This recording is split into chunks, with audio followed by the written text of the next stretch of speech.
heard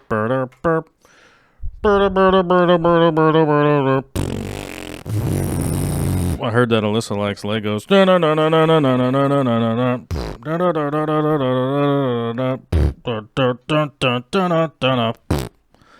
Do do do do do do do do. I forgot to turn the sound down over here. And grab the mouse. Oh, extra mouse. Everybody needs extra mouse because we're warming up the show. Uh-oh. I hit quick access on something. Oh. No, we don't want that. We want this. Oh, no! Our Discord's not loaded. No, wrong one. This one. Yes, there we go. We got a chat there from Mr. Gillett himself. Uh-oh. He says he's excited for another Alyssa episode. Yay. I've got Alyssa muted, not on purpose. But we just don't want to hear what I have to say. We'll bring her in. We'll have to have that. I have to have your mic muted because then would accidentally like hit it with stuff or whatever. You know. When I'm recording my voiceovers, I'd be like, "Pachow!" and I'd run into it. Oh, we got the loading thing on. What's up, everybody? I was waiting for YouTube to acknowledge our existence, but it took a while. You know, it takes a minute. It still hasn't even acknowledged us fully yet. It still says that we're yellow instead of green, although that is an upgrade from red, right? Are you green? Are you super green? Are you super green? Corbin Dallas? Corbin Dallas is super green? I really hope they make part 2 of that. Although I heard that they're rebooting it instead. Oh. Which is nonsense. Well, then they probably won't even have any of the original cast in it. Yeah, probably not. Because it's going to be a reboot or something. I don't know. I hope they make part 2. Anyhow, what's up, everybody? It's Monday or Friday or whatever day it is. I don't even know anymore. I got dad brain. Oh. Anyhow, happy to see everybody here on a Friday, and let's just acknowledge what happened here in the early chat. Mr. Robert the Butcher going buck wild with a $75 super chat. Salute you, brother. Thank you very much. 100%. Thanks, Robert. And he also became a member. That's a double whammy. Not only does he have a green name in the chat, he gets access to weird emojis like this one right here, because one of the... Where did it go? My emojis are crazy extensive. Here we go. So you could emoji a weird picture of me. You could emoji a picture of Alyssa. Check that out. Yeah. Yes. And at some point in time, if our new cartoonist gets back to me, I will pass on the cartoonist information to you at some point in time. This is cartoonist number 2. So we shall see. It was working out smoothly and seamlessly, and then they seem to have dropped off the map for a short period of time. But that's just life, you know. Sometimes they just get busy. It's summertime. You know how it is. Summer loving. They're okay. Yeah, hopefully there are. It's fine. It's fine. I think it's just summertime being busy, you know, that kind of stuff. So we got to get over here and switch the scene. Ha-ha! There we go. Now we got Alyssa on the show. I got you angled weird, though. Hold on. Whoop. As if by magic. Was it just on my throat? No, I was just cropping off the top of your head, which is always awkward, like if you're talking to somebody and you can only see like this much of their head. It goes the opposite way. Like, you remember that show Home Improvement, right? Yeah. You know, and they had Wilson, you couldn't see the bottom of his face, which is fine. But you just think of, like, if they just cropped off the top of his head, like right here, and you were talking to him all the time, you'd be like, I don't know what's happening right now. You know? So we can't have that. We can't have the top crop or the crop top. I mean, I'm a fan of crop tops, but I don't think it would look great on me. Yeah, it would be weird to be missing the top of your head, I think. No matter who you are, it would be weird. Unless you get the like the Martian thing where they've got the clear skull cap. Yeah, I definitely need to get one of those. Yeah. Yeah, it's a good point. I need to get one of those. So we'll probably have to do that at some point in time. But we are back from a long week of working out in the field. Happy to be back here doing a show with you guys. We have our lovely guest, Alyssa Bentley. If you don't know who Alyssa is, she's, let's say, hobbyist extraordinaire. Just like the rest of us, you know. It's like, hey, hobbyist with lots of experience. I don't think you have any letters behind your name or anything like that. Like, No. you're not an officially a dentist or No. psychologist or I have an associate. ASE certified transmission technician. No? No, I'm not even certified forklift driver, even though I used to do that for a living, which is crazy. Oh, I will tell you, the forklift certification is a joke, so I'm sure you would pass with flying colors. Oh, yeah, I was good at it. There's a lot of emphasis on not running people over. That's pretty much what it is. Mm-hmm. And the counterbalance, you know, like Put counter. the forks down before you go driving. That's a good one. You're supposed to keep them right at eyeball height, I think, is what they said, right? In between 5 and 6 feet, so it's just hit somebody right in the face. Oh, Candy says Alyssa has no mic. Oh, You have no mic? Why not? no, but it's right here. Hold on, I'm gonna bump you up. Go big.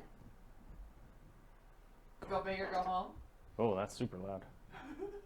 Because I shouted into the mic. Yeah, you was just talking to the mic like you normally do. Oh, all right, I guess. Okay, all right. I'm It should be doing that close. Across the mic thing that Bentley said to do too. Yeah, well, you know, it's how it is Yep. in life. I don't know. So hopefully we have your audio now because it says it's registering. I hope so. Yeah, all right. Looks like it's registering. We'll see what happens. Candy keeps saying Alyssa has no mic. Well, we gotta So- let the chat catch up so we can figure it out. Yeah, it's true because you guys are like a minute behind.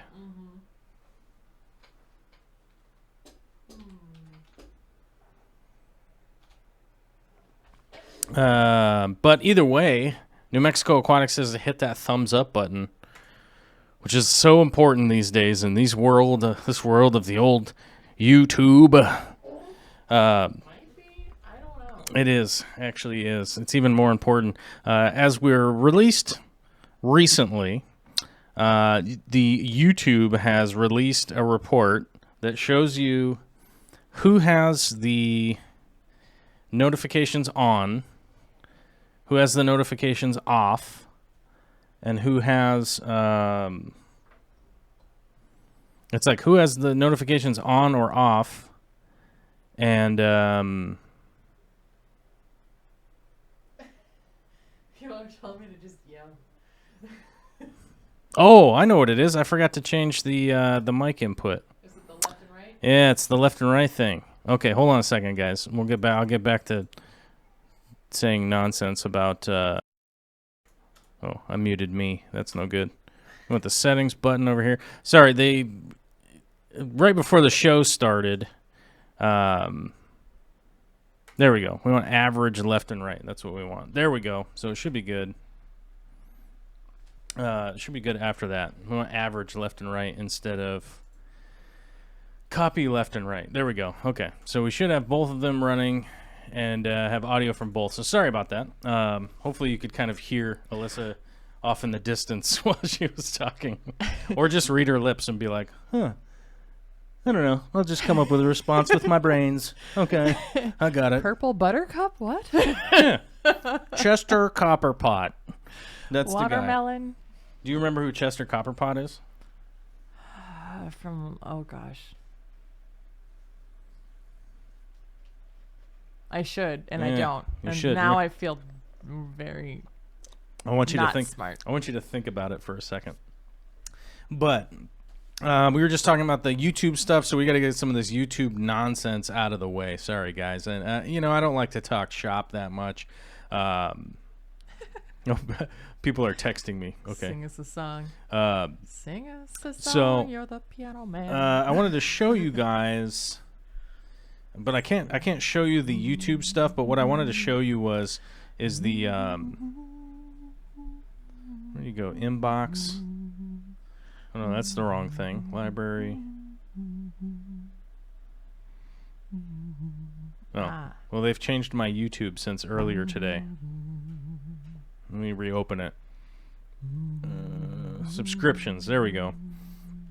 So, YouTube is making changes again. So, of course, hitting the like button and all that kind of stuff is really important. It's also important that we have a bunch of members and stuff like that. But they sent out a giant analytics thing that they're giving people the information now. So we have close to 25,000 people on this channel that have hit the subscribe button. And then there's a bunch of people that hit the notification bell, right? But apparently that's not good enough anymore. You have to allow YouTube to send you notifications in your phone, because about 10% of people have hit the notification bell, but only like 10% of them are allowing YouTube to send them a notification. So it'll send you a little notification at the top of your thing, and if you're wondering how people always go in onto a YouTube video and type first, Yeah. those are the people that like have their phone open when they get the notification on their phone and then click on the video and go there and type in first really quick. But if you don't have any of that turned on, it just goes off into nothingness. Now I have it turned on, but I only have it turned on for specific channels that I want the notification from, like DSLR Shooter, like Camera Conspiracies, whenever he uploads something, Aquarium Co-op uploads something, I think Miles Powers, like Knowing Better. Knowing Better is one of my favorite channels out there. It's only been around for a couple of years. Probably has like 100 videos out now. They're all like super deep dives into like a specific topic.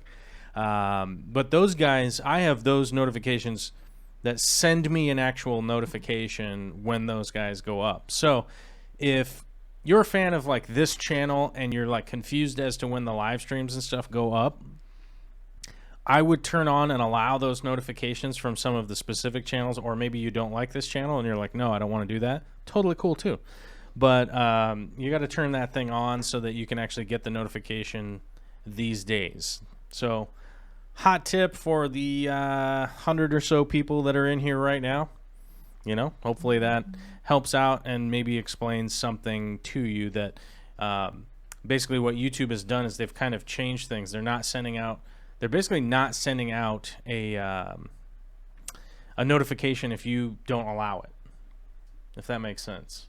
Like if you don't have the notifications turned on, they're just basically going to not send you a notification and just hope that you scroll through in your feed and find what you want. There we go. That's the easy way to explain it. Yeah. Or you can just like memorize when everybody that you want to see is doing their stuff and then just constantly check and refresh to see if they're doing it or not. That's super hard. Which is the crazy way to do it. Don't do it that way, you guys. That's super hard. That's the super hard way to do it. I think the robots to do it for me. Corey K says, sounds fancy. Google, here I come. Okay. I don't know what that means. Oh, he's getting some pinatafida. Oh. Some hygrophila pinatafida. Yes. Right? Not bad. Some good plant.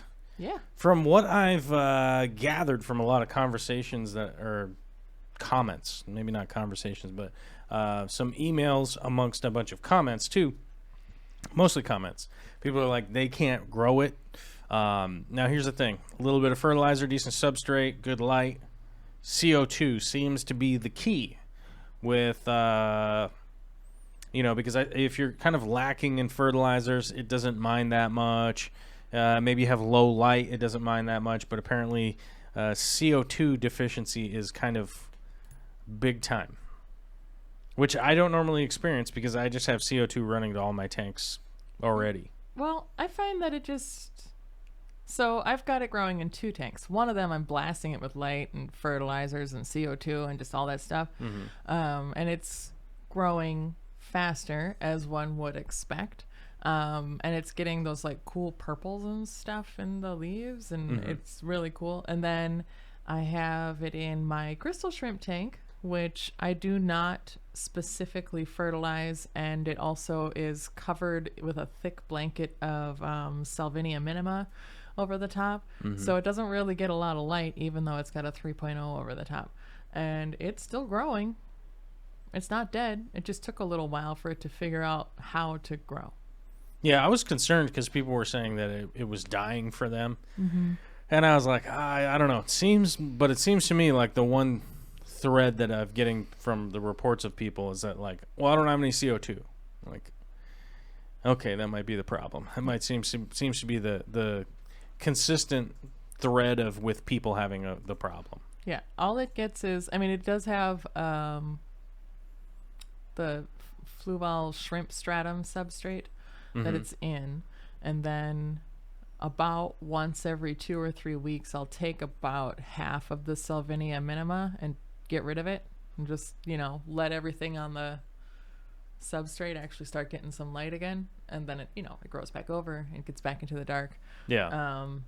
But other than that, it basically gets shrimp poop. Yeah. Getting some shrimp poop. One thing I wanted to mention, that some people were like freaking out about my Dennerley towel the other day, which mad respect. This dinner leaf towel? Oh, yeah, nice moves. Yeah, that one. And the unfortunate thing is that I can't get anybody one, but you can go follow this link right here. You can go over to Aquarium Co-op and get an Aquarium Co-op towel, which I believe is just as cool. And now, you guys, I'm trying to convince Corey to get us a new cooler towel. An Aquarium Co-op towel? Yeah. Nice. Because his are blue and white, Oh. which doesn't really fit my color motif. But if we could get one that was green and white. Or maybe I almost want it brown, brown. because that's the color that it all will turn after a little while. Hey, nobody wants your brown towel, weirdo. Damn. Yeah, I just like to, I like to just start out with everything being brown, because you know what I mean? It's going to get brown all over it with my brown, you know? You'd be all like, brown chicken, brown. I used to have this towel that it was 2 towels that were sewn together. One side was brown and the other side was white. And written on the towel, on the white side, it said face. And on the other side, it said butt. Oh, it's getting crass up in here. No, it's not bad. Actually, it's kind of a good thing to maybe honestly have some directions on where you're putting your towel, I mean, it could become... It was totally not just could a become gift totally that somebody got me. It was totally practical. It could become totally important, I would...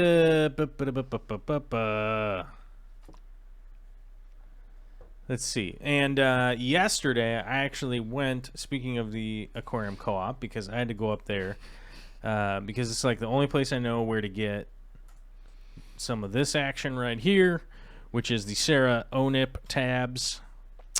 And legit spent my own money to buy more of these ONIP tabs. It's like the secret weapon of feeding. I'm telling you guys. It... SERA, it's a German company. I've met a bunch of the people from this company. The guy who...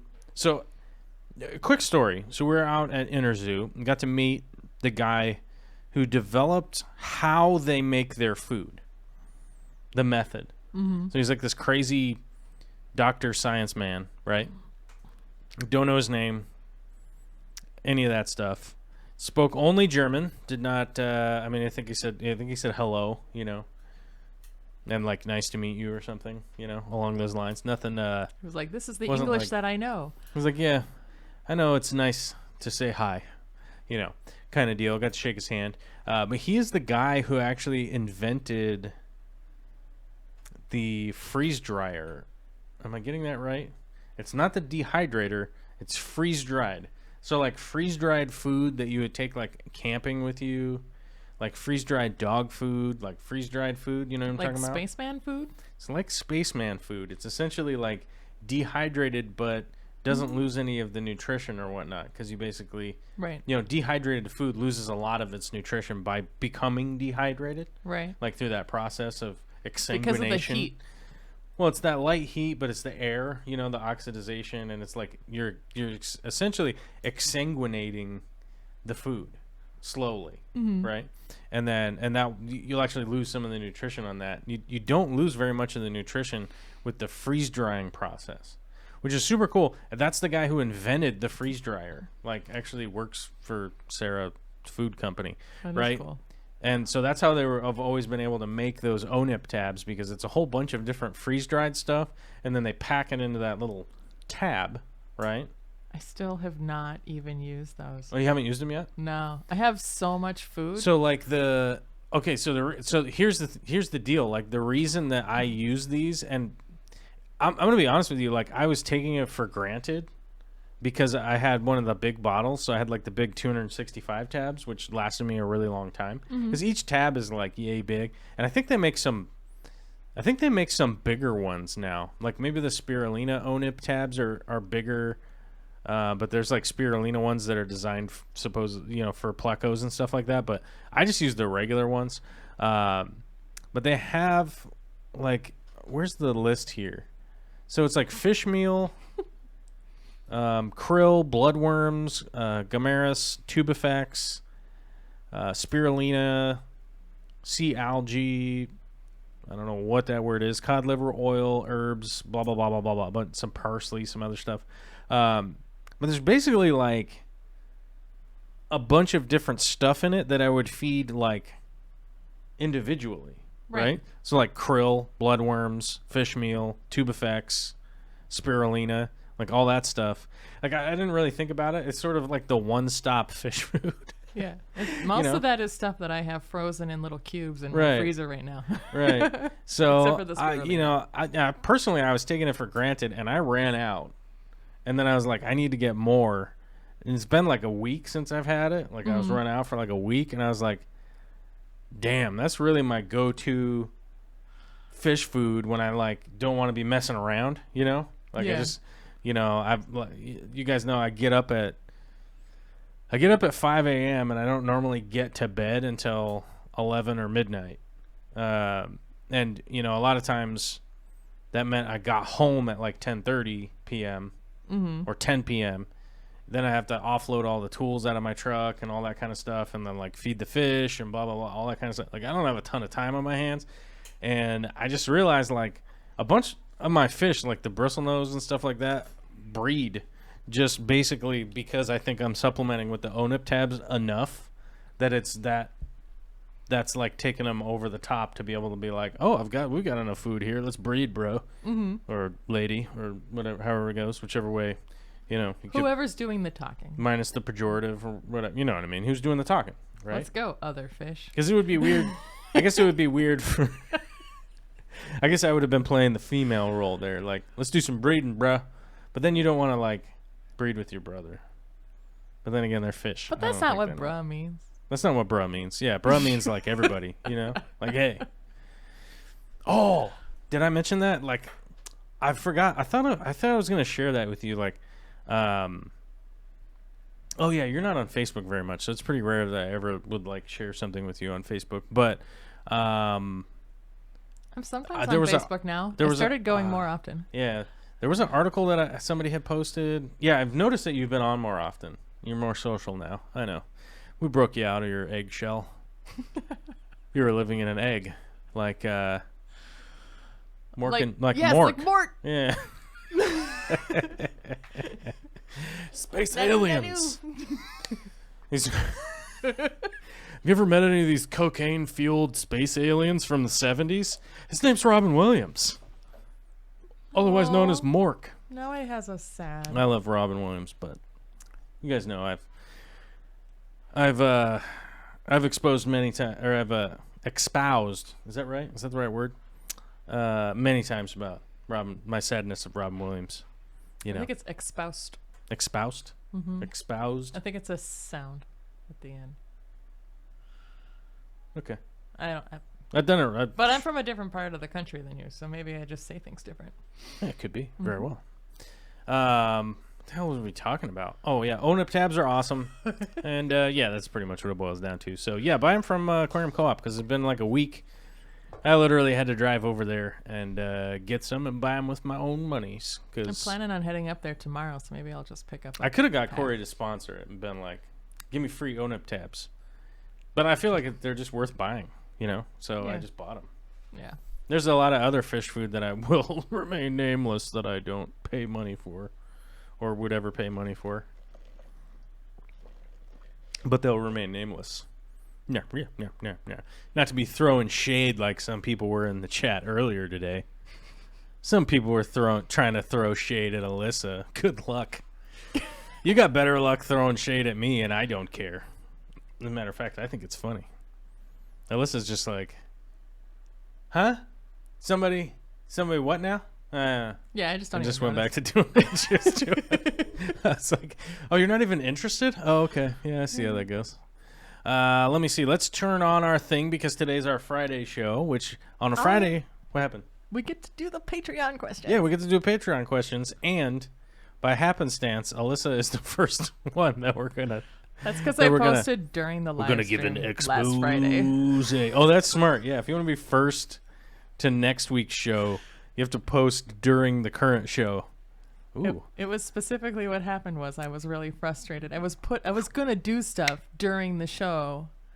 I was like, yes, I could work on my fish stuff during the show, and then I couldn't. I don't like the spacing of this. Hold on. Let me fix this. Okay. Did I get it? Oh, man. Did I get it? Oh, now it's even weirder. No! Must fix it. Oh, you My live guys. stream is freezing. Why is that? It's my fault. It is your fault. There we go. Okay. Anyhow, so as you guys know, we go to the Patreon questions during the Friday show. That's how it rolls. Let me turn off the background here. I forgot to turn off the background, and that's going to be like super distracting. There it is. There. I'm going to move myself over here a little bit. And like that. And like this. Oh, there we go. That looks better than it did. Okay. Perfect. Marvelous.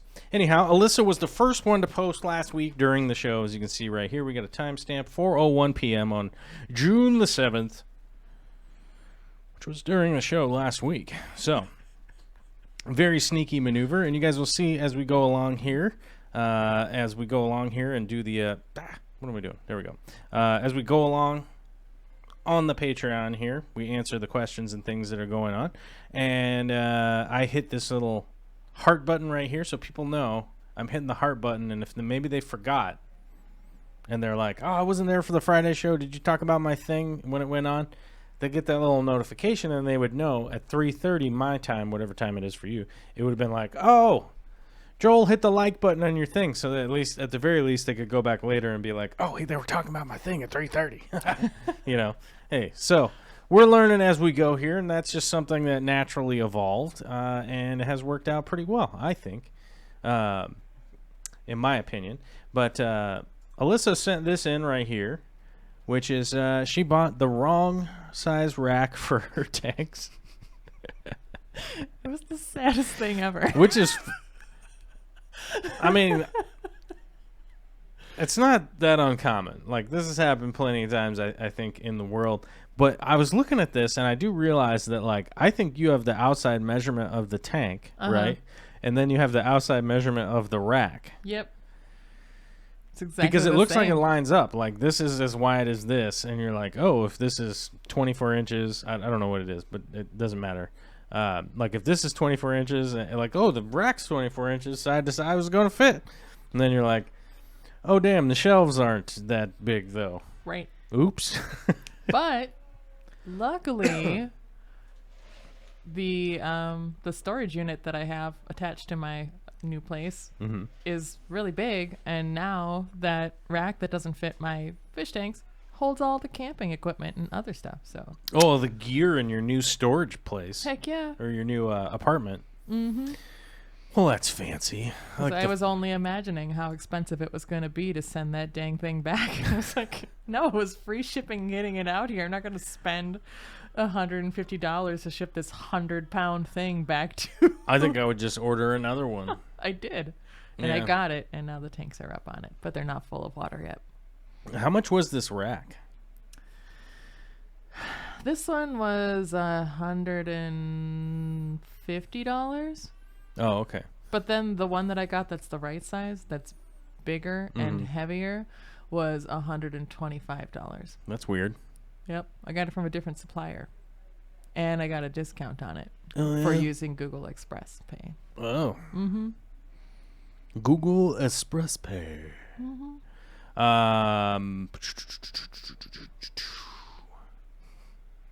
Oh yeah, Jackson K is asking, does anyone have the link for the bulk stratum, the 2 big bags on Amazon? Yeah, there's one supplier, and Candy says they have the affiliate link. Now we've got to take a little sidebar here because I'm pretty sure most people are like, I don't want you to take this the wrong way, but you're here on the show, so literally be like, yeah, don't buy the wrong size rack, you know, and you'd be like, yeah, I know. But there was a good discussion underneath there. I was enjoying the discussion underneath on the Patreon. You know what I'm saying? Yeah. But the affiliate link thing popped up on there. And I got to say, I was reviewing my affiliate account, which, just so you guys know, I don't know who orders anything. Right?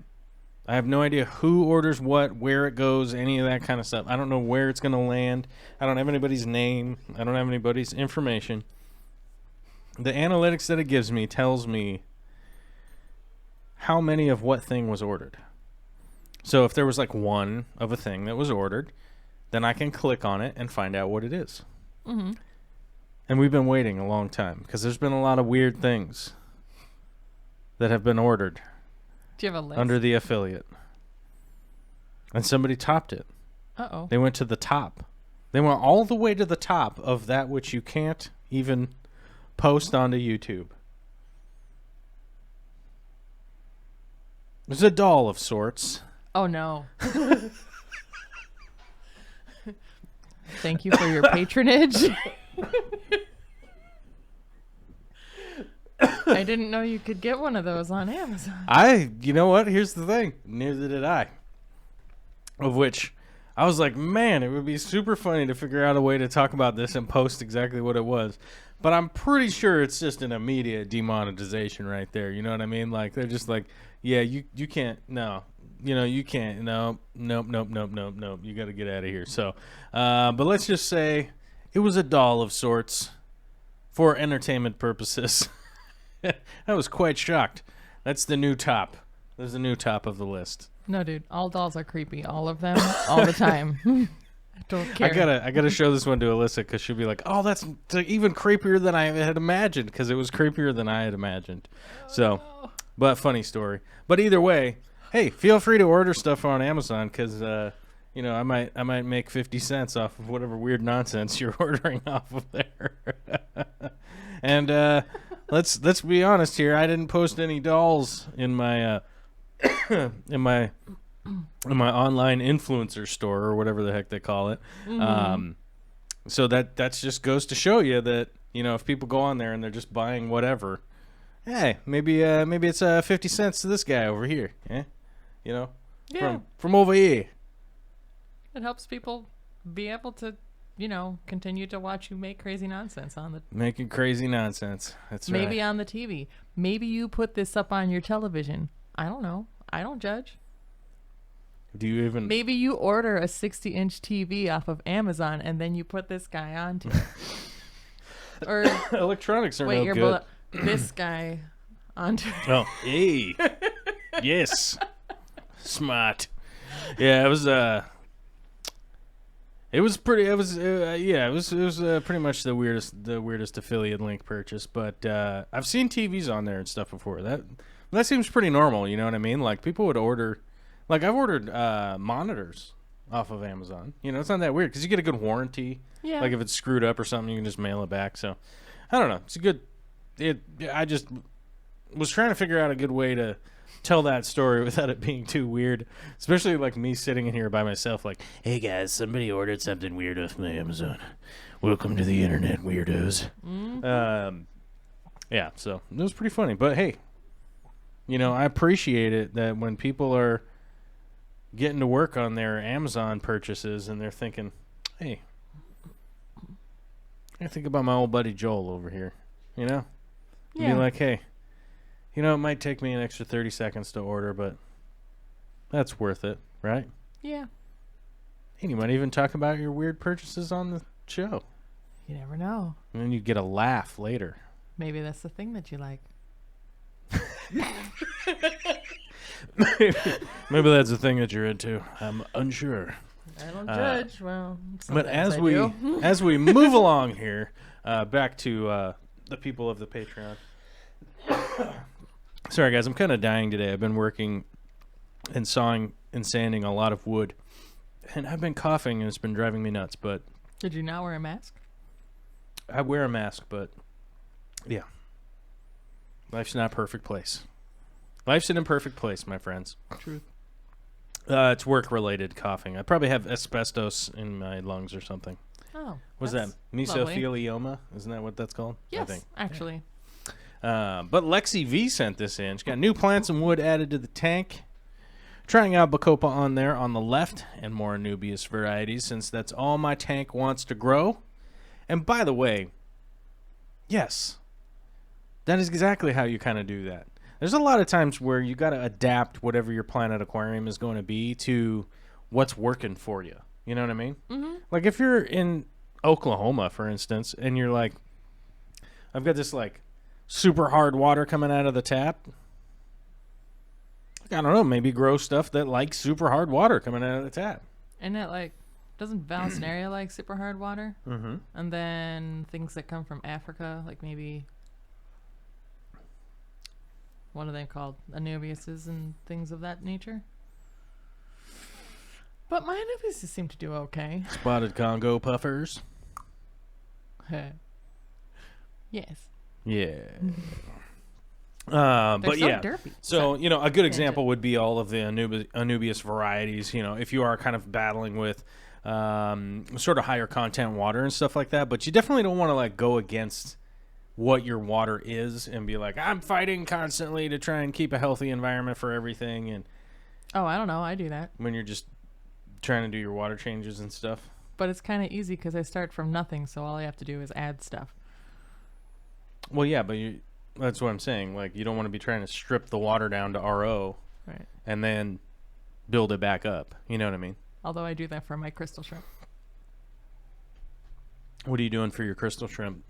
This is gonna sound really derpy, but what I do is I've got a like an Everlast or Long Last Brita pitcher on top of the tank, and I just kind of pour water into it and let it pour directly into the tank to top it up. And I'll also use that to mix the Dennerley products if I'm gonna do a water change. The Salty Bee shrimp powder stuff that they have. The shrimps are doing fine. I don't have babies yet. No babies yet. No, although they've been pregnant.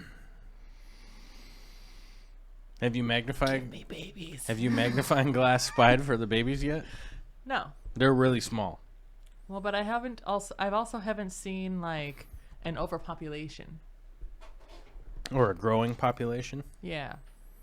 But then also on the other hand, I know from my cherry shrimps that it can look like I have hardly any, and then I feed and suddenly like look from across the room and be like, what is that huge red mass over there in my tank? Oh no. Oh, it's the shrimp. Oh, I have lots of shrimp.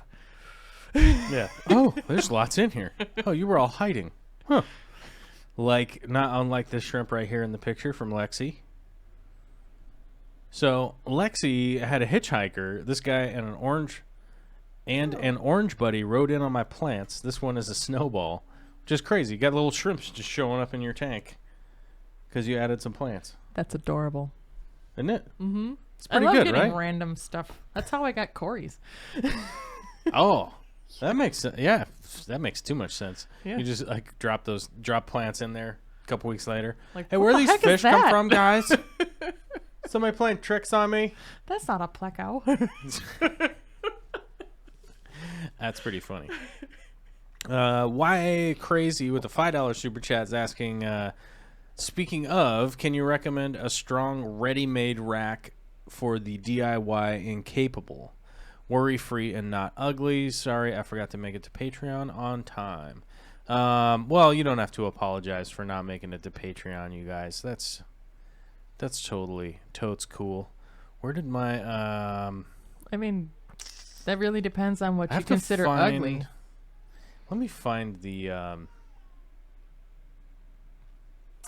me find over here. Oh, whoops. You guys can see my nonsense here. Hold on, we go Amazon. Amazon.com. There we go. Let's go. Oh, this thing's asking me if I've purchased electronics in the past. There we go. Let's see. Gladiator shelf racking. I think it's something like that. You want Gladiator heavy duty shelf. Yep, there it is right there. That's what I got.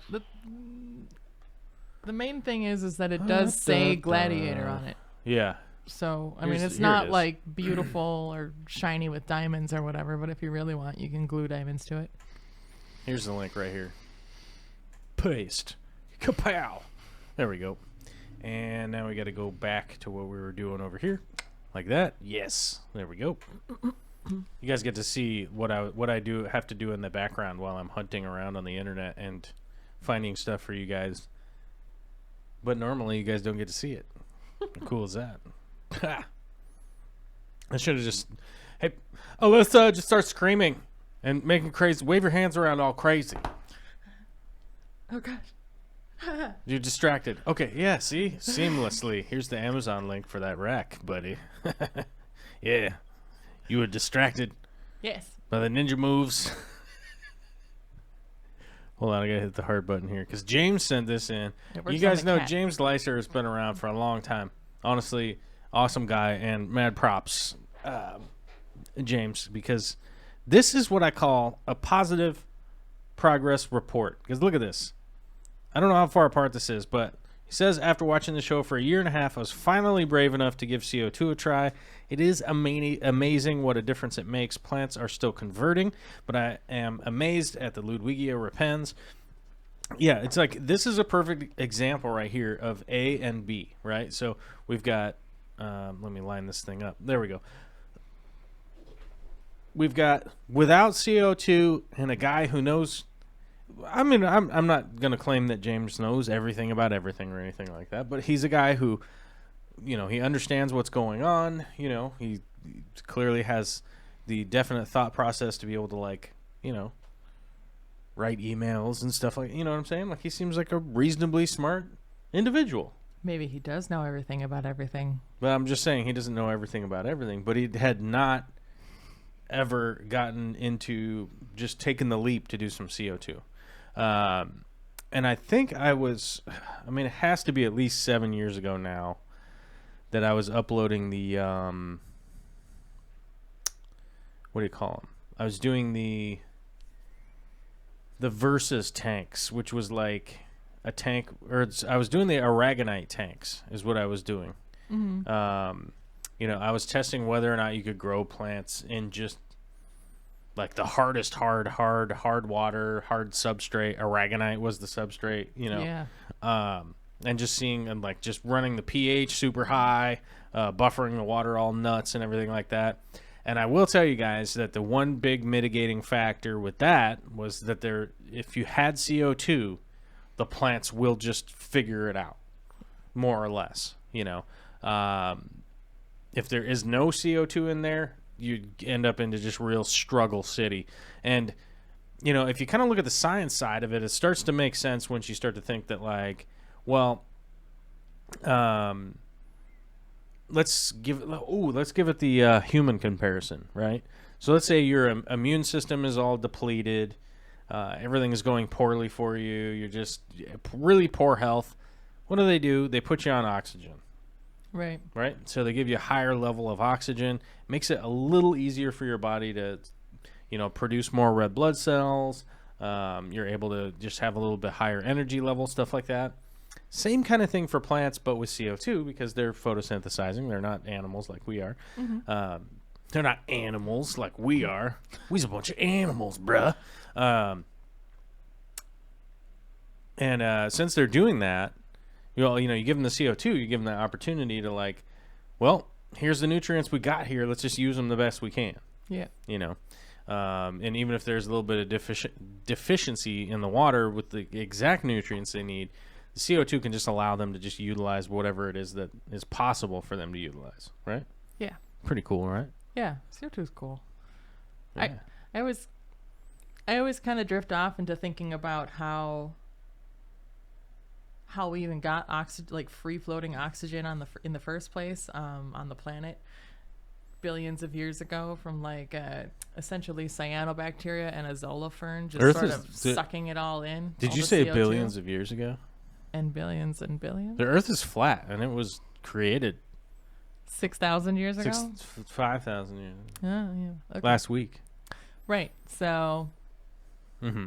Okay. I'm just giving you a hard time. I know, but no, it's really cool. Just to think of these like couple of plants like the azolifern and cyanobacteria, which is not a plant, it's a bacteria, but still, just pooping out oxygen all over the place, taking up all the carbon, and basically cooling the earth, ripping out all the greenhouse gases from the air, and poisoning everything because oxygen was a poison to most things at the time. And it's just, I don't know, it's cool. Like the first major extinction, really cool.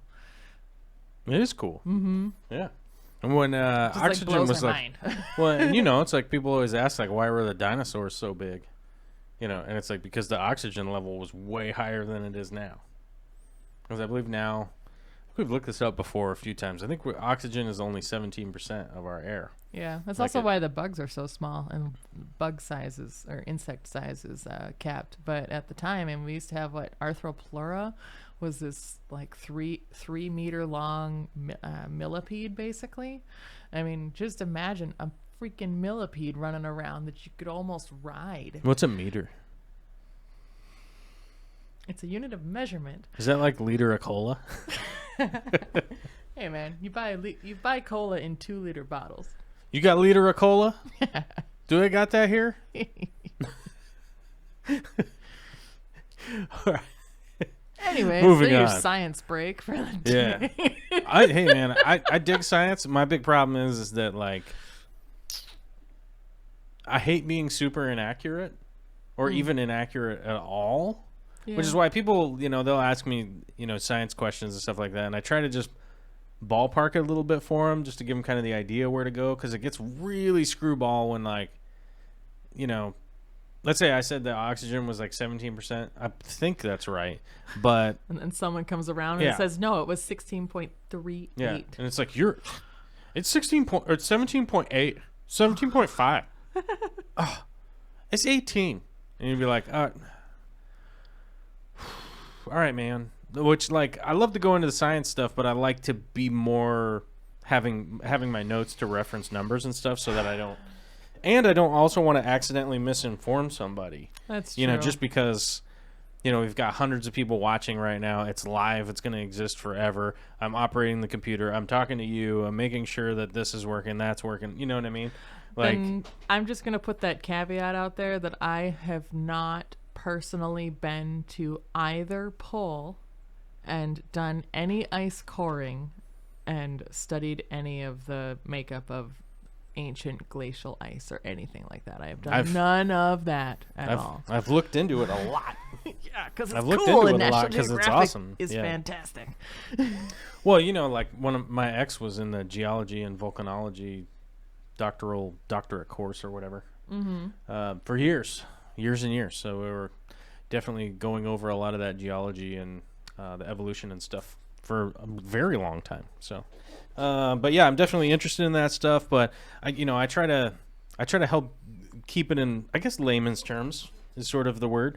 Yeah. Instead of because man, it's really hard when somebody is like, it's 22%, later on, and they're like trying to act like.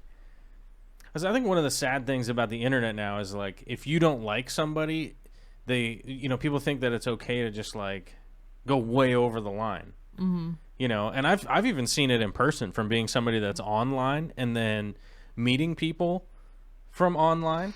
Like they have this like distorted perception that like they're still not they're not in real life, you know. Or is this just fantasy? Oh, is this just oh, we can't sing that. We'll Nope. get demonetized. Yeah, That's why I there's didn't another say the thing whole that phrase. there's another thing that I have to remember. I have to be assured to not accidentally drop an F-bomb. Mm-hmm. Like if somebody's airing this at their work or something and they get in trouble, but there's also robots are listening to us and I get demonetized, so I don't even get to make any money off having made the show. Beep boop. You know, just because they're like, you said farts too many times and Oh, no, Ford not Trucks that. doesn't like that, so we're gonna suppress your video so no one ever gets to see it. I don't know, whatever. But we do it for the love of the game, and that is Or of the fishies. what? Or of the fishies. No, it's for the game. All right. Yeah, growing This ain't plants, a gamer channel. growing plants. The growing plants game. It's getting rough out there. Yeah, Grandmas all around the world are in high competition. Anyhow, John Allen sent this in on the 11th of June. Ooh, we're catching up. We're getting closer to today Ooh. on the Patreon. Look at that. John Allen sent this in. Day 1 of a brand new tank. I wish I knew the dimensions. But it looks to be like a rimless, around a 20 gallon. Something like that.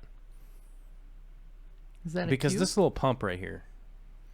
This looks like a little nano pump. So it looks like maybe a 20 gallon, something like that. But I like it. It's got a lot of potential. It's got some potential. As this grows in and clears up, it's going to be dope. Mhm. Oh, wait a minute. Here's day 210. I tricked y'all. What's the, I can't remember UN, this little company logo right here. Something nature. Yeah. Ultim nature? Yeah, I think, I forget who it was. Weren't they at the I was- AGA? Yeah, they were at the AGA. Yeah, I think those it was guys were there. Ultim nature or something. Ultim Nature, I think that's right. I got a plant for them, and then I accidentally killed it because I set it in a spot and I forgot that I had it. But I paid money for it, so they're okay. Good. You know, it's not like they sponsored it. Unlike Seachem gave me some Aquavitro tongs. Seachem, you butts. Probably just got demonetized. Oh, no. But John sent this in. This is the day 210 update. So this is after 210 days. Nice. And I do have to admit, you can definitely see the evolution from right here, right, to right here. That's kind of next level. I mean, you even changed the substrate. So it looks like you got the driftwoods the same. You got a lot of the same plants. I like the shape of it. The power head disappeared, so you definitely have different filtration on here. Yeah, the shape of it is definitely nice. I really like the... I don't know if it's low iron glass, but whatever glass they used actually looks really nice, really clean. I'm definitely seeing really, really positive growth out of a lot of things. I'm kind of interested in what light you have over that. As you can see the LED in this picture. You got some LEDs on top there. Oh, cool. Bentley agrees with me. Ultim Nature Systems. Yeah, Ultim Nature Systems. I couldn't remember what it is. Mm-hmm. I mean, I guess it makes sense that it would be Ultims because it's a cool fish. Whew. But John, doubling down, sending us the post from 210 days later. How many months is that? 210 days? That's like, what, 10 months? 7 months? Probably, maybe. What's 7 times 3? Do we know? 21. Oh, yeah, geez. It would be 7 months. Look at you. Doing math. What's up Maths. with that? Maths, weirdos. Yeah, I learned that from Common Core. Yes. So maybe you should Common Core. Ugh. I know how to do I math. didn't learn Common Core. I'm 100% making that up. Common Okay. Core didn't exist when I was a kid. I wish it did. Because it's actually pretty cool. Because it's the new math. Oh, because it's new math, people are like, oh no, this is so dumb. I see all these memes online of people like, Everything new is dumb. they'll be doing like a demonstration of Common Core. I saw one of the memes that this guy was like, they were putting on a demonstration of how Common Core worked, right? and because it's kind of long, it's long form. It's intentionally long form because it's a teaching process, right? Yeah. and so this guy who thinks he's real funny, like it was a multiplication problem, and he just like wrote it out on a piece of paper and then wrote the answer. Didn't do whatever, just wrote the answer, and then cuts away to him like making a pot of coffee and then drinking the coffee while the lesson is going on. Right? And these are those same people that like don't even have an appreciation for the fact that they understand how to read and write their own language, like very simply, right? And don't appreciate like the years of drawing backwards E's and not understanding how to write in cursive and, you know, sentence structure and all that stuff, that the years that they worked on to do that so that they could easily comprehend. 20 times 20. Yeah. What's 20 times 20? 400. Is it? Usually. Is it? Meow. Yeah. What's 12 times 12? 144. Oh, man, you're like a wizard. I just got brains. You're a wizard. Brain memorizations going on. Wizard. I didn't learn. You just memorized the multiplication tables? I didn't, actually. I only memorized a few. Oh. 5 times 5? 25. Baller. Got me on that one. I didn't even know what it was going to be. I was just going to guess. I should double check. I should have double checked it. Hold on, let me get my calendar. Or my calendar. Like That's something pretty hanging good. on the wall. I'm going to get my calendar, guys. Let me go get my calendar. We'll do some maths on it. 5 times 5. May 25th. So good.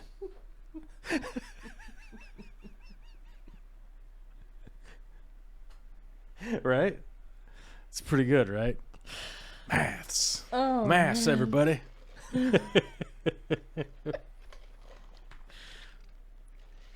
All right, moving on to an actual real question here that is prompted by big dreams. God, man, I'm loving the contrast on the picture that you posted here of this tank, and you got some gouramis in there. I want to go hang out and look at your tank, but there is a problem here from the post. Got a question saying, "Hi all, I'm moving later this month and need to move this 55-gallon dirted tank about an hour away. My tank has been a bit neglected lately. Please forgive the algae growth in the pic, but has been doing well as a low to no maintenance dirted tank with now almost 4 years old. Need help on how to move it. It has 4 pearl gourami, 18 lemon tetras, 9 cardinal tetras, 2 coolie loaches, and about a 30 bushel of enderler guppies. I was going to put the fish into 5-gallon buckets. Yes, do that. But not sure how. 1 bucket per school of fish. Can I put 18 tetra in 1 5-gallon bucket? Can I pack them in more? I don't want to uproot the plants. I was thinking I could just drain the water out and move the tank as is with the substrate. It's currently on a plywood board, so hoping to move the tank by picking up the board. Any suggestions? I have 2 nano USB air pumps. Was thinking of bubbling the buckets during the hour drive to the new place, but wasn't sure if that's what's really needed. Should I add prime to the buckets or methylene blue or both? Thanks for the help." I literally just did this. So, I don't know what all filtration you have already available. I happen to have, those Zis filters. Did you know they fit perfectly into a 5-gallon bucket? I know that they're much smaller than a 5-gallon bucket, so I would imagine that they would fit in there. Yeah, so they fit well enough in there. So if you already had a Zis filter in your tank that was already going, you could take it out and then put it into your 5-gallon How'd that go? bucket. Yeah, like that. Yeah. And well, Take it out. It's more like. Not sure where you had it stored. I'm not sure where you had it stored if it was making that noise when you took it out. Well, that's the suction cups.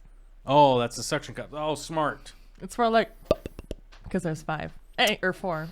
Smart, man. We were talking about that affiliate nonsense earlier, and I was just in the.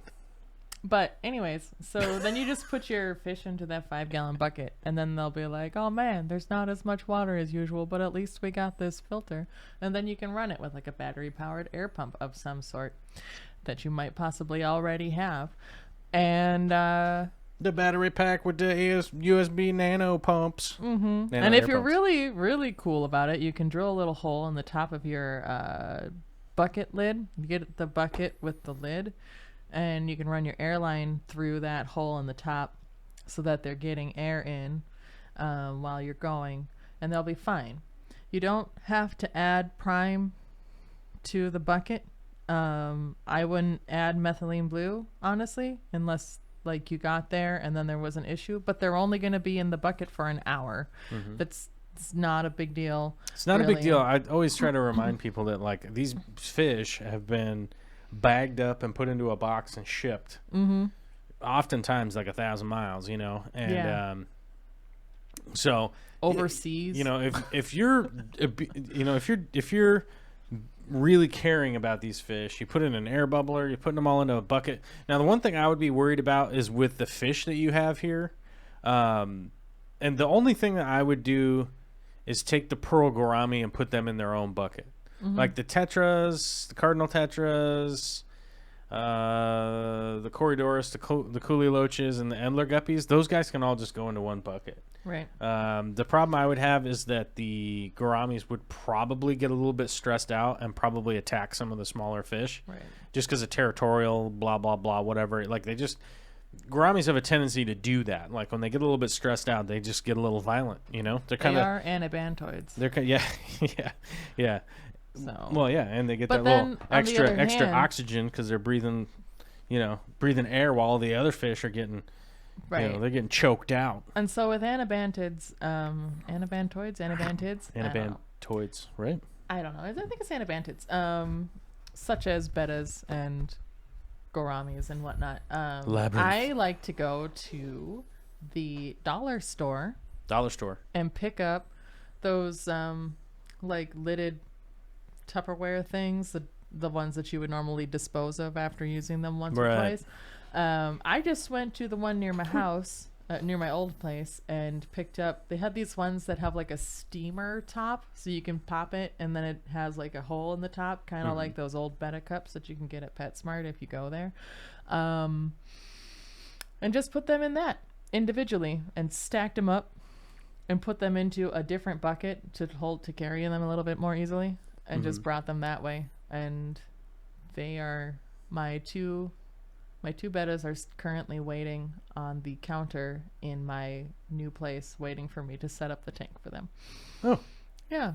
patiently awaiting. Yes. They're all like, I'm not going to have color until you put us into a tank again. And I'm like, well, hold on. Just stay alive. You'll be fine. And they're like, well, we're not going to die. We just going to be no color, because they're not regular bettas. They're Betta mahachiensis. And so, yeah. They want harder water than I'm currently providing them. I can't remember off the top of my head. I had to stop by the coop and I saw some really cool betas when I was there. I was like, They've been picking up man. really cool looking wild bettas, and then Caitlin likes to show me all the bettas that they've got in stock, and I'm Caitlin like, is stop it, you're gonna make me buy all the bettas. Caitlin is completely unhelpful like that. She's like, oh my god, check this out, and I'm like, oh crap, I gotta spend money now. Thanks, bro. But I mean, I'm good gonna say employee for the co-op. I appreciate her friendship. I'm just saying, it's like the person that's constantly showing you like, check out this new car that's like a better car than the car you have ever had, and you're like, oh, maybe I should try to get a Lamborghini, and then you're like, I can't even afford a good camera. Well, what about a Maserati, bro? And people would wonder like, what do you mean a good camera? And I'm like, the Canon C200. It's gonna be a long time. It's gonna be a real long time coming. By the time you can afford it, there will be a new, better one. What? That's the way that it works, isn't it? No, not really in cameras. Oh, really? No. Oh, okay. It's not like computers. It's not like, well, there probably will be like a new one, but there's always like a bigger, better camera. Oh, okay. I don't but know from cameras. The camera that I'm trying to get is the Canon C200, which is sort of like if you were like a really poor filmmaker, that's the camera that you would get. As opposed to right now, I'm like a really, low-level YouTuber, which is like I have pretty nice equipment and stuff for a low-level YouTuber, which is awesome, and I'm totally appreciative of that. But the C200 is basically designed as a documentary cinema camera, right? So like if you ever see like a really cool documentary or something that was shot really well, it's normally on that camera, like a C200. Oh, nice. Would be that. So it's like, you know, like my cameras, you're limited to a certain amount of recording time, like 29.29 minutes, to be exact. Wow, that's really because exact. Because of a tax stamp situation in Europe. It's not even in America. Huh. You know, they would have to pay a bunch more taxes on the cameras if they recorded longer. That's the only reason that it's like that. It's completely software bound. That's why we don't have Volkswagen trucks. I have to admit, I'd want a Volkswagen truck. I don't even know why. I don't even know if I've ever even seen one. But as soon as you said that, I was like, I want a Volkswagen truck. It's ridiculous. You know? We have them in Germany. But, the Canon, the C200 is the camera that I'm shooting for long term, way down the road. You know, like probably next year even. You know, and I'm just sort of, you know, I like to, you know, I save crazy super chats and stuff like that. You know what I mean? When people are like, "Here's a $500 super chat, you maniac," and I'm like, "Oh my god, I'm gonna put that in the C200 savings account." You know, because they're like $6,000 or something like that. Like you can find them for $5,000, like if they're used, refurbished. Yeah. See, what kind of car do you drive? It's a Honda Fit. What year? 2019. Oh my god. That's like 30 grand. No, it's not. How much is a Honda Fit? Let's see. The cheap ones are 16,000, and mine was 19. With all the options. No, like some of the options. 19's with the options. Some of the options. It does not have heated seats. Did you take out a car loan? No. You paid straight cash? No, I leased it.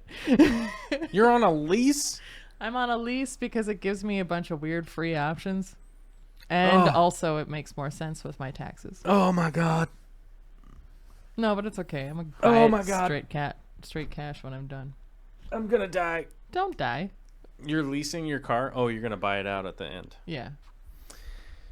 Okay, I guess that's like a lease to own situation or something. Yeah. Okay, it's not good either, but I know.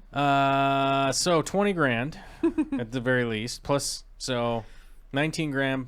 Taxes are at least 2,200. Licensing, insurance. Yep. Insurance with a lease, which is going to be 30% higher than your standard insurance. But so here's the thing, right? No, I understand it's a tax why... deduction for you. No. Listen. So the reason why, like, I make a face like, oh my god, it's such an expensive camera, because I don't need a camera for my job, for my work. You, however, do need a camera for your work, so it makes perfect sense for you to get that. Yeah, but you need a car for your work, but you could have easily gotten a 1998 Ford Explorer. But then it would break down all the time. I need something that's not going to break down. Has my truck broke down? I don't know. Yeah, no, it hasn't. Otherwise, you would probably know about it. So anyway. You could have. So let's just say it was 20 grand for your car. Yeah. You would have had a savings of $18,000 had you bought a 1998 Ford Explorer like I did. But if I'd have bought that 1998 and Ford Explorer, you would not have got it. What? You could buy another one. There's a bunch of them. I don't want one. You could have bought a Volkswagen pickup truck. It would have been such a pain in the rear to parallel park that stupid thing. What, my truck? Yeah. It's super easy to park my truck. I parallel park it all the time. Now, I like the backup camera on mine. Now. I refuse. Now. I'm just saying that, like, you would have had a net savings of $18,000, which is 3 Canon C200s, and you're gonna have a full film crew running around. God, it's getting hot in here today. It's literally like temperature hot in here. It's been hot in this house. That's what happens when you start talking about money. Yeah, I know. So I'm sweating. I'm sweating, boy. Sweating, boy. But we do have a cool post here from Johan, who actually is sending an animal of the week now, Nice. which is the Sternotherus odoratus, the common musk turtle or stink pot. I like the stink pot. It's pretty funny. I never owned a musk turtle, but I was around a lot of these when I was a little guy. Let's see. Sternotherus is a highly aquatic genus.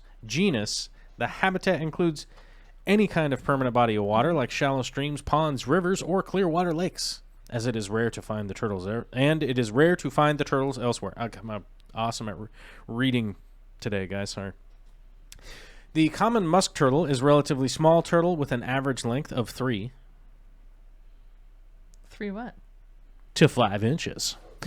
Their tiny tongues are covered in bud-like papillae. Is that right? Papillae? I think it's papillae because we're in English. Because we're English? Papillae because we're French. That allow them to respire underwater. They can breathe underwater because of their tongue. The defense mechanism is to excrete a musk scent from a small gland in its underside, hence the name musk turtle, a.k.a. it's going to send out a skunk stink blast if you're a little too weird out there. Careful with the turtles. The stink pot is carnivorous, consuming a wide variety of aquatic invertebrates, including crayfish, freshwater clams, snails, aquatic larvae, tadpoles, and various insects, like those cucarachas you heard about before. The UVB requirement of this species is very low. As reported, these are not basking turtles, and UV penetrates water barely, so their natural UVB exposure is low. If you still want to offer UVB, using a UVB light fluorescent tube is best suited. Don't go all crazy, you guys. In my aquarium, he's very nice against all fish. He's showing his Netherlands here. It's hard to read sometimes, but appreciate it. Johan's the man. Yeah. And sometimes I give him some sunlight on the balcony. See that? That's so sweet. Yeah. That's awesome. Johan always sends in these like cool animals. He must like live in some awesome aquarium zoo house. It's pretty wild. I'm kind of jealous. I'm thinking I should move to the Netherlands or something. A whole bunch of dehumidifiers running like all the time. It doesn't take that much. Like I've got the dehumidifier in my fish room, and it just turns on and off every once in a while, and it's not that bad. I just need to. I'm gonna have to hook mine up so it just drips right into the sink. Mine actually drips into the sump on the 150. The internet said you can't do that. Who on the internet said that? The people on the internet. Which people? The ones that I don't really listen to all the time. The forum people? Yep. They said you can't do that because the forum people that are named people that are named like Magic Chef 18594. No. Master Troll Extraordinaire. Yeah. No, because I wanted to use the water from the bucket in the There's a lot of people out there dehumidifier who claim that the condenser on a dehumidifier is going to do something to toxify the water. Even though the water comes out of there at about 4 TDS, which means there's really nothing in it. It just means there's probably a little bit of dust accumulated in it. A lot of people claim that the copper is going to get into the water somehow and kill everything from that. There's no chlorine in it because it's evaporated from the air. There just really isn't anything in that water that is specifically detrimental from the standpoint of if you've actually tested it. So that's kind of sometimes bugs fly in. That's kind of the issue. That's kind of the issue is that like a lot of people are like, oh, I came up with some conjecture and then I just post it up on the internet all crazy, right? Yeah. I mean, like, have you tested the water? It's like, well, I've seen a condenser. It's made of copper. Like, yeah, well. Seriously, people were like, what are you, stupid? Why would you even think that was okay? Why would you even think that was a thing that you could do? And I'd be like, because it's evaporated water. It's evaporated water. It's distilled water. That's what distilled water is. And that's what distilled water is. Yeah. And they're like, yeah, well, you can't because it's got like mold spores in it. Like mold spores from where? It does? from the air? I mean, I guess. I mean, here's the thing. Like, if but- there was mold spores in the air Then collecting wouldn't they be on in the my- tank anyway? Yeah, that's what I'm saying. Like, they would be in my tank. And yes, there is some particulate from time to time that does get into my tanks. Some of it is mold, some of it's fungus, some of it's sawdust, some of it's probably paint. But in that Some of what? it's probably, Isn't that what the filter's for? chlorofluorocarbons and all sorts of weird stuff. Will probably occasionally, a little bit of it will get into the tank, just from floating around in the air. It's just not an Hopefully amount. not DEET. What's that? Hopefully not DEET. A DEET would be problematic. Yeah, I Mm-hmm. mean that's a specific chemical that is normally on people's skin, and then, they get back from camping or something and stick their hands in the tank. Which would be really weird. Can you even imagine going camping and then like having your arms just covered in bug spray and stuff, and then being like, "Oh, I'm gonna go and not take a shower or nothing. I'm just gonna go and stick my arms in the tank. Well, I mean, Start when messing you've been around out, with my crystal shrimp. Don't do that, people. well, Take I mean, a shower. it's a good reminder to not do that. But yeah, I've been out in the woods for weeks and stuff, and you don't really think about the DEET anymore. When you get back home, and like, you get back home and you go look in your fish room, and you're like, "Oh, what's that thing?" And you grab it, and you don't think about it. It's not impossible. Yeah, And it's not that weird. I know. But don't do that though. Don't do that, guys. All right. Well, Cheshire Cat Sorry. sent this in. So this one's long, so I'm just trying to get to it because we're going to have to read it out here. All right. She says, I saw an Animal Planet moment the other night. Actually, was more like a Jaws cliche slasher film combo. I just fed the fish and was watching the 25-gallon for 3 1-week-old platy fry, making sure ONIP tab powder was getting down to them when I saw my female beta approach them. Dun-dun, dun-dun, dun-dun, dun-dun, dun-dun, dun-dun. She's right behind you. Oh, you're supposed to read that part. You didn't read that part? No. Oh, she's right behind you. Run or swim. The fry noticed and backed away behind the intake sponge, but the other fry was blissfully unaware. The beta stared at it like, "Aren't you going to flee?" Then, when it didn't notice her presence, she pounced. The fry freaked and ended up in a safe crevice, where it went completely still and looked traumatizing. Perhaps rethinking its life choices. I can laugh at the image now, but in the moment I thought I was going to witness some carnage. I can easily picture it being reproduced in Finding Nemo with that big grinning shark. This was further proof to my theory, though. My beta is well fed and doesn't try to hunt down and kill the fries. She just gets a big kick out of scaring the life out of them. Plus, she's learned that they aren't easy to catch. Thus, not worth the effort. I think it's why she was confused at this time. Yes, I don't know if it's an accurate representation of a beta being well fed or not. They're just not the greatest hunters. And normally when the lights are on is when they get foiled. It's when the lights go out. Mm-hmm. It's like, what is that? What's that song? When the lights go down. How's it go? We'll be grooving when the sun goes down. How's that go? We'll be feeling all right. Yeah. I don't know that one. When the sun sinks down over the water, my beta thinks it's sexy when the sun goes down. Yeah. Gonna let it all hang out. Yeah. Yeah. When it gets dark out is when your betas actually have a really good chance of doing some hunting. Because they are a really patient fish. They have a labyrinth gill, so even if the water is terrible, they're still going to be breathing, chilling, just being like, hey, I'm kind of wild, and I'll wait for some food to come on by. So you got to think, where they come from in their environment is pretty, it's pretty sparse as far as, other fish and things to eat and stuff like that. So they do have to be a pretty patient fish, and they often do a lot of their hunting at night. A good example of that is in a different type of fish would be discus. You've noticed, like, when the lights are out, discus fish are generally speaking just like they're making this face, like, hey guys, right, and so. But the thing is that when it gets dark out, discus fish, because they're so used to living in such dirty, murky water, because a good example is, like, I don't know if you've ever seen the Amazon, like on the Discovery Channel or anything like that. It's like chocolate soup. Yeah.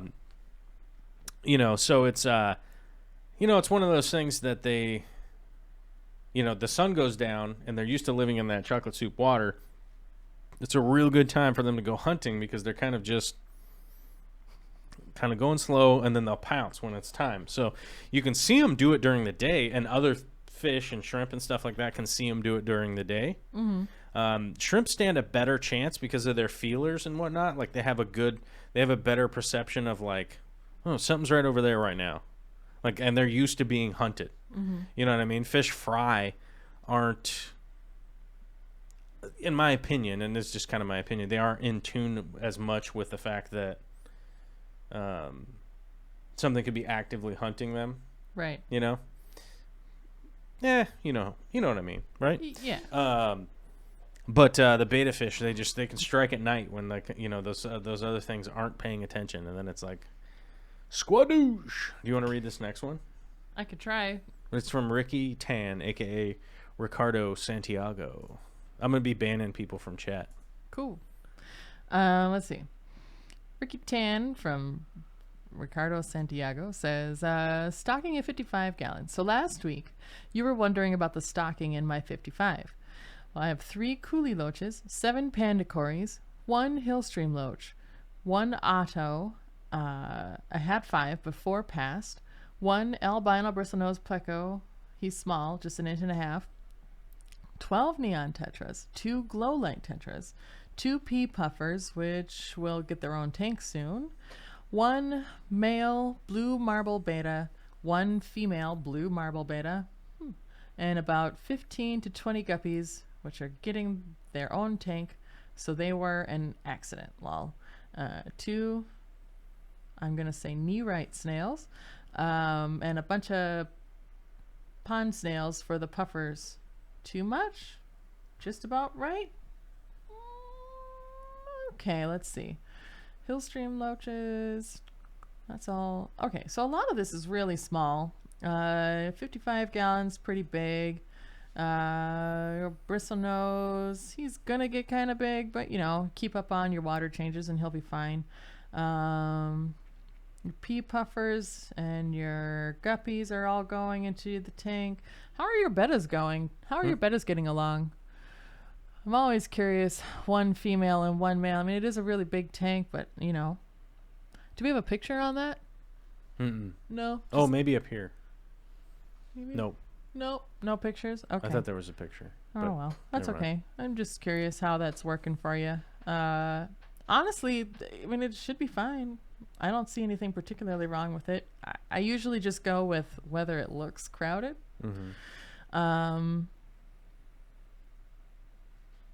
Like my big concern here is just kind of the mix and match of inhabitants. You know what I mean? It's like there's one. I would not replace the autos. Well, yeah, it's like there's like 1 auto sinkless, and there was 5 before passed, which that's pretty common. Most of the auto sinkless you can get from local fish stores and stuff like that, or wild caught, and right. I would they're be probably concerned not going to make it. That they would not be able to compete with your bristlenose and your couple of snails, because they would all be going, like the knee-right snails and the autos are essentially going after the exact same food.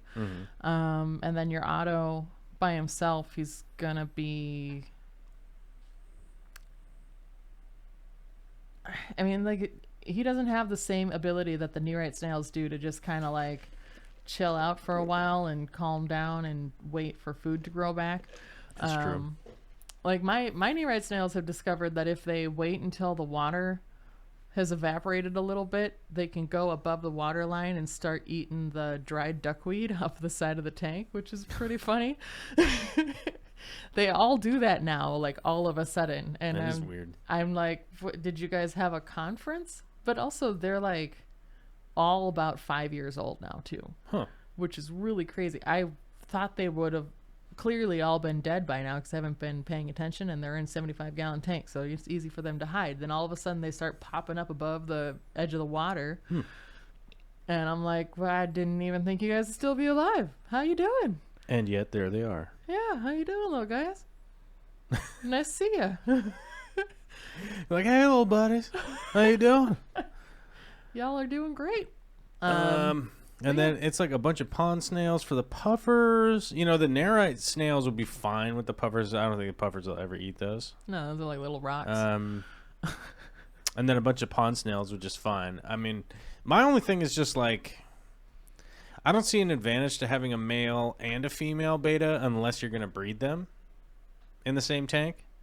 Which I don't think that this tank is necessarily set up for that. No. And then you got 15 to 20 guppies, which is great. And as you said they're going to get their own tank.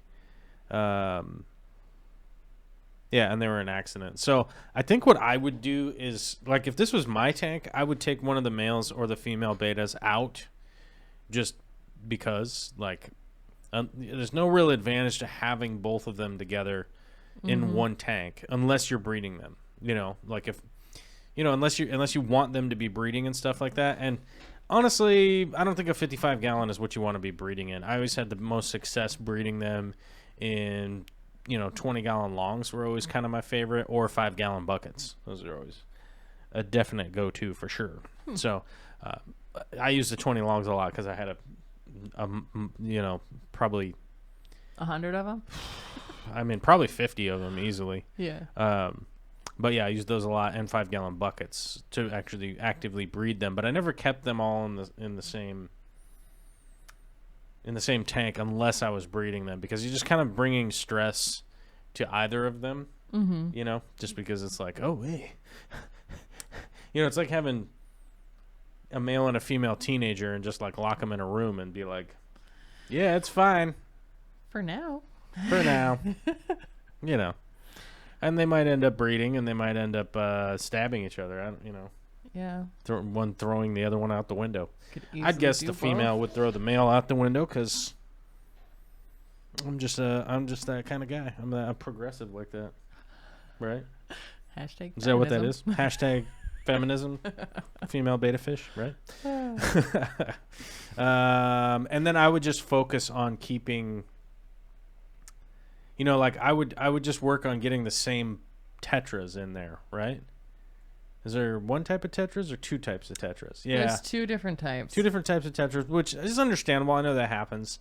And I'm not mad at anybody for that. But, like, you got the coolie loaches, panda cories, a hillstream loach. Like, you just have, like, kind of a mismatch of fish. And I typically would go with, like, 4 species if I was doing, like, a community tank. Yeah. Like, if you had the guppies... the pea puffers, the cories, and the bristlenose or something. So everything's kind of all living at its own level, within the tank. Yeah, like I have a tank right now, which is kind of like a see what happens kind of thing, where I've got 3 bristlenoses and 13 Triliniatis cories living in the same tank, and I'm like, oh yeah, they're in the same tank, they're all on the ground. The main difference is that the bristlenoses are more like slow moving tanks going through and then the Triliniatis cories are like little zippy things that go all over the place a whole lot faster. Yeah. And so they seem to be doing okay. But it's a new thing that I'm trying, and I'm not sure I would recommend it yet. Yeah. So that's a good point. Yeah, it's just one of those things. Watch, see what happens, and definitely move things if you start to see issues. It's like you don't want to see a skinny bristlenose. It's not cool. It's not cool, man. It's not cool. No, it's sad. It's like, oh what happened? I know what you. Yeah, I know what you mean. Yeah. You don't want skinny bristlenose. That's just true. You want them to be fat and happy and breeding. Yeah, I mean the best is especially with an albino. If the albino bristlenose is like plastered with his face right on the tank, just like, you want to see him so fat that you can see the coil of his intestines through his tummy. With the albino, you can see that. It's pretty cool. It looks like a fingerprint. Oh yeah. Yeah. That makes sense. Yep. Because they don't really have stomachs. They just have long, coiled up intestines going on. And you don't want it to be all protein either. So you want to be careful. That's true. Because the cories, I know they like a lot of protein, but your bristlenose is going to muscle his way in there and just like, I want that protein too. And get it all. Yeah, but Make then sure to get 'em some it'll greenery. clog them up good. You're gonna want to get Spirulina. them. Yeah, you want to get them some of that spirulina.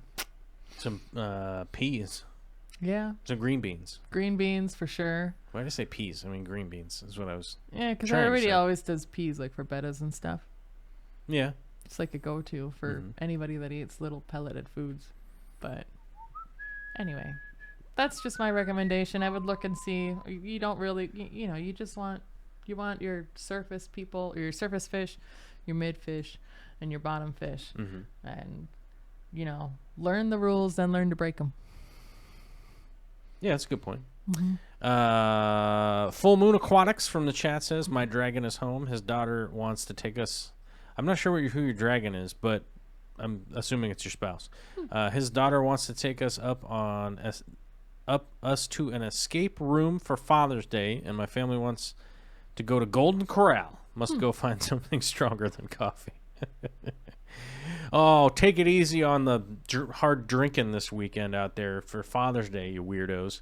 I've been sober 1,858 days, so no drinking for me, and I'm probably not going to Golden Corral. I might go somewhere like the Kale Shake or something, you know? Try to lay off this dad bod, you know? Try to cool it on the dad bod milkshakes. Just don't get fries with it. It's fine. Johan sent this in. He gave us a full description of the sump that we were asking about last week, which is awesome. I highly encourage anybody to stop by and take a look at it, because he even got us some close-up pictures, which is awesome. And we also got some of the glass table to lay down the filters. This is also awesome too. Like, you know, you can definitely go look at some of the overview of his sump, how it's running there, and I encourage anybody to do that. My only issue is right now we got to keep rocking and rolling, so I might do a little follow-up on that on Monday when we're here, because we've already been on for an hour and a half, and it's getting hot in here, and we're going to have to go soon. Oh, yeah. So Ethan sent this in. You got here. His duplex caught fire last Friday. Luckily, his side only caught some smoke. Luckily, his boss was kind enough to let him store the 75-gallon tank in the waiting room of the tire shop that he works at. Sucks to lose months of progress to an emergency move, but thankfully haven't had any deaths. My tank is becoming something of an attraction, and my boss seems determined to set up a tank once I am able to reclaim mine. Now, I'll tell you something, Ethan. This is what we call an opportunity. Something bad happened, and you have an opportunity on your hands here to probably do something really cool, which is hopefully set up a replacement tank after the fact. Yep. Right? As you mentioned, you're going to be moving your tank. This is opportunity. This is opportunity knocking right now for you to set up a tank for a customer at the tire shop, which this is something that you obviously like to do, and I bet you the tire shop owner that you work for probably wouldn't be mad at you if you ordered all this stuff for him, set up the tank for him, and even paid you a couple hours a week, I'm guessing, to take care of it so it looks dope out in the lobby. This is opportunity knocking right now for you to take a shot at getting a tank set up at your work and being the person that gets to take care of it. So first of all, I'm super happy to hear that, you know, the disaster was avoided and we don't have a real bad story here. But I think the big thing is, you know, this is definitely an opportunity, you know, because your boss got exposed to something, and maybe this is a opportunity to become the next George Farmer or whatever. He's just the only one that popped into my head when I was going to give an example. Yeah, well, also, I mean, if you think about it, it is really boring sitting in a tire waiting area. Mm-hmm. I mean, I know they've got sports usually playing TV. on the TV and that kind of thing, but man, think about the other people who have cars. Everybody who doesn't watch sports. I was getting my oil changed the other day, and the guy was playing the original Mortal Kombat. Wow. Yeah. I swear it was on a VHS tape. That's how old that Dang. is. I mean, maybe it was a DVD. Maybe. Mike Howie sends this in. It's an awesome update of his pond and the garden update. His daughter has the garden planted, and fish have now been added to the ponds. Yellow lab cichlids are in the pond on the right of the picture, and the guppies / bumblebee platies are on the pond on the left. If you're interested in more pond updates, check out his playlist. He's been posting videos about it. You can click over there and go check him out on YouTube. He's keeping you guys all updated on what's going on with his ponds and stuff. And really cool projects, man. I just love that Mike is constantly working and getting some awesome projects done all the time. And it's great to be able to check in and see what's going on with Mike. And yeah, that's another thing about the Patreon. It's definitely an opportunity where you can post some links out to stuff. If you got videos going up and you got things going on and you want to promote them a little bit, hey, you could probably do that too. Yes. Alex D sent this in. It says, hey all, a new member here. And I think Alex is a new member like as of this morning or something, I think. Wanted to share some exciting times in one of my tanks. This is a Hypoptopoma. I think I'm saying that right. Hypoptopoma. I don't know. Possibly. Peru white. Haven't seen any breeding reports for the species yet. Third spawn, at least the ones I've noticed for these in this tank, though no survivors so far due to predation. I've isolated this male and his clutch to see if the babies will live past the wiggler stage.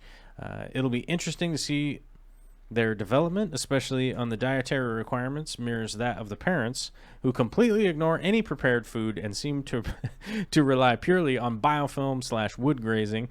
We'll keep you updated on future progress. Now, I've never bred these fish in my awareness. I don't think that I ever have.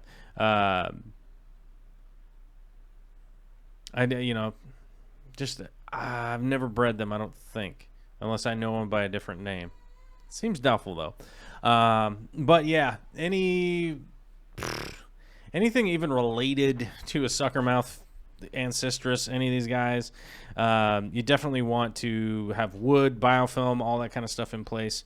That is going to be the main thing that they're eating on is natural food source, and then, whatever else you can get in there. But this is the problem with, like, super expensive non-aquacultured fish. They're going to be picky eaters, regardless. Yeah. Regardless. Like, I've got a tank with, they're not even that rare, just Ancestors claros, and they'll start looking skinny, which really frustrates me, as I already mentioned.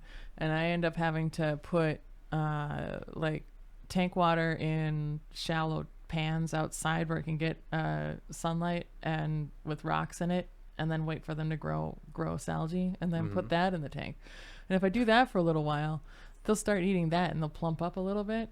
But then I had to move, and so now I have to restart that whole process again. Oh, man. Yeah, so they're going to get skinny again, I'm sure. Because they don't like anything I put in there.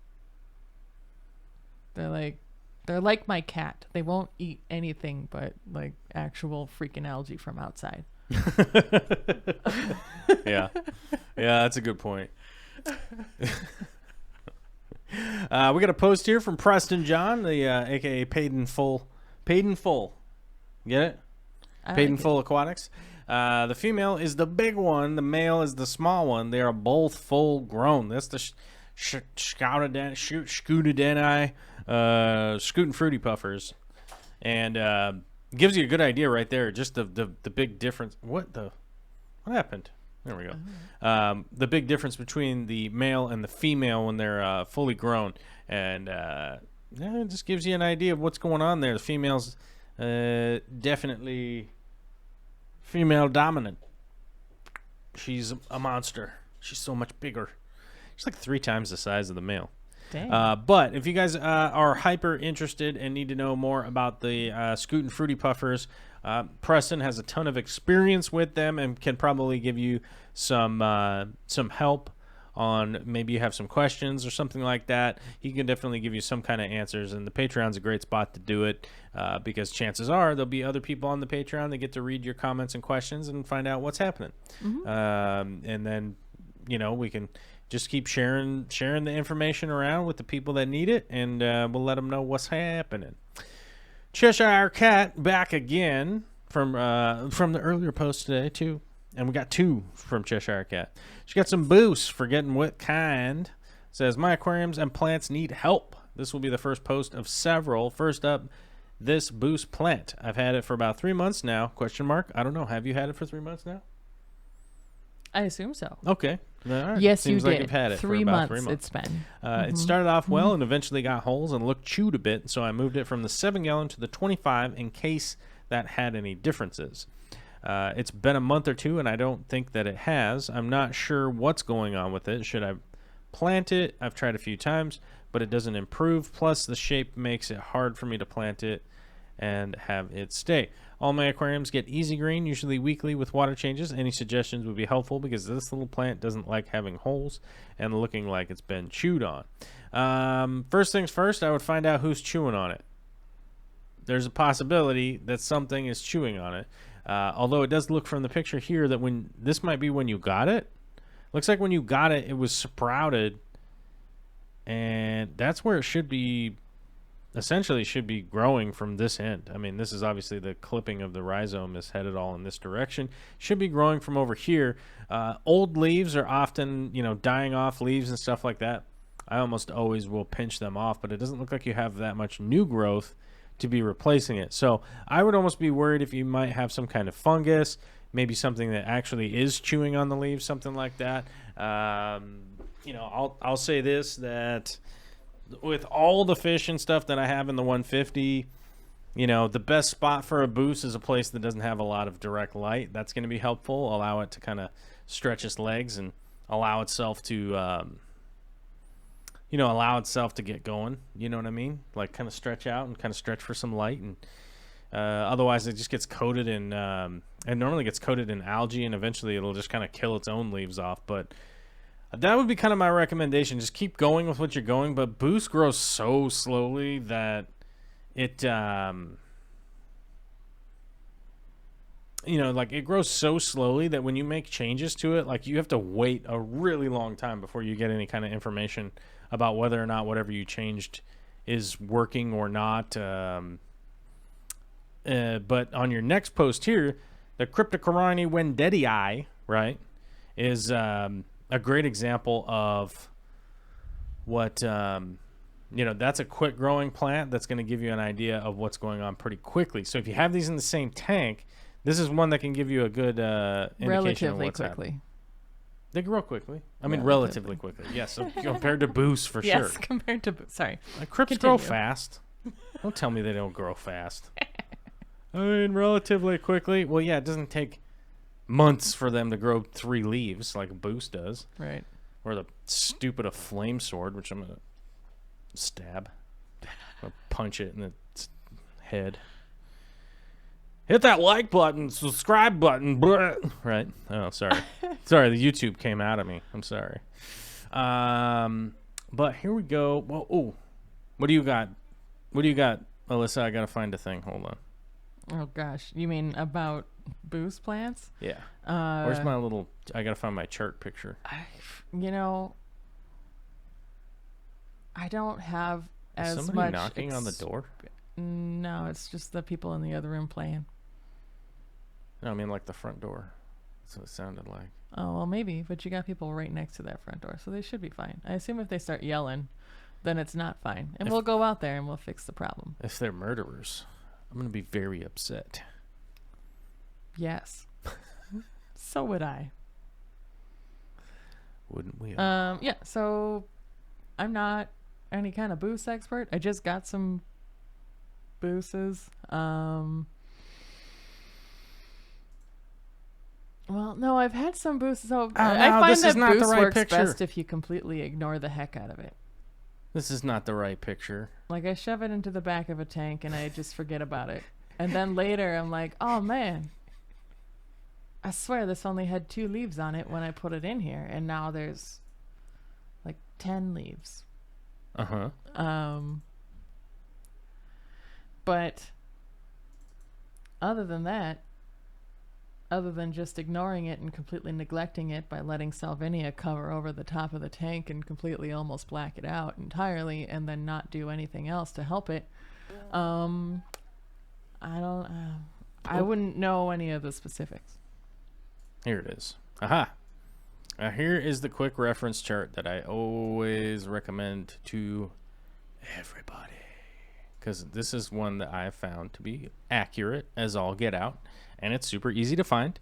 If you look up the Aquathusiast, I don't know who the Aquathusiast is, but I will tell you this one. This is the one that I have seen that is accurate and is really easy to tell what's going on. So this picture right here will let you know iron, manganese, potassium, phosphate, CO2, magnesium, nitrogen, calcium. Those are basic. These are the real basic things that are easy to change and easy to figure out depending on what's going on. Spots and holes is normally manganese, right? Not magnesium, manganese, and potassium are the typical two suspects that you can almost always count on for having issues with holes and leaves and stuff like that. And so, download this little quick reference guide. Print this out, throw it somewhere, or just, save it on your computer or something. This is the easiest one. I've never made one because I didn't need to make one because Aquathusiast already made one, and mad props to whoever that is. I don't even know if they have a YouTube channel, but they do. It's probably dope, and I'd go check it out. Why not?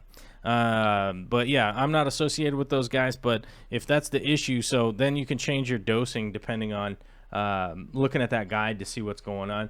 The Cryptowendedii, I don't really have a problem with. I dose easy iron and easy green, and I have CO2. Cryptocrine will do fantastically in that. You may need to up your dosing a little bit if you're finding that you're hitting deficiencies. I can see right here, you do have a lot of pond snails and things like that going on. And we also kind of need to know how long some of these plants have been in there. Like Bucafe Alondra, if you're to take it and put it into a tank, it just being in there for a month is sort of not that long, right? Right. It's not that long for that plant because just how slowly it grows and all that kind of stuff. So, maybe those leaves just melted off because of just going completely from one tank to another whole entire and different environment. And then, the snails came in and kind of chomped it up and kind of essentially cleaned it up. Right. Yeah. So that's kind of what I would be looking for, but I would definitely check out that chart and then see what's going on. And then here's the picture that was the wrong picture. That's a little extra peanut baby for you all that I've just found into my thing. Well, I got to make it smaller to match the other one. A little baby Olivia. Make a little baby Olivia. Oh, it's a new picture. Snowman. Yeah, she gets older. I'll keep you guys updated. She's like a human, so she grows sometimes. I'll keep you guys updated. And I'll probably keep you guys updated on accident. So, Cheshire Cat, I don't want to cut this short, but we've run out of time for today's show. And I will get back to this, honestly, on Monday. I hope to do maybe a weekend show. I don't know. No guarantees. But, Cheshire Cat, I will get back to this, but we've run out of time, and we got to get out of here because I got to go take care of the baby and stuff. So, I love you all. Hit that like button, hit the subscribe button, share this out with your grandma, let everybody know what it's all about. Don't forget to say thanks for Alyssa coming out. She will be our normal guest. So, if you're one of those people that feels super obligated to write into the chat that you don't like Alyssa or something like that, feel free to take those words and stuff them right up where the sun doesn't shine, and then go walk around in traffic because I don't care. I don't want to hear about it, and no one wants to hear about it. Right. Yeah. That's my take on it. Go live your life. That's my take on it. Go live your life. Go live your life. If you don't like Alyssa, I like Alyssa, and that's all that really matters. Yep. Realistically, when it comes down to it. And all of the moderators like Alyssa, most of the fans like Alyssa, and we're going to keep having her on. And we're going to try to have more guests and stuff like that. And hopefully Alyssa will be back once the studio is done, which she was got to see it today. We got to check that kind of stuff out. And, yeah, have a good weekend out there. Stay safe. And wherever CJ is, if you'd stop hiding this button, I'd be able to find it.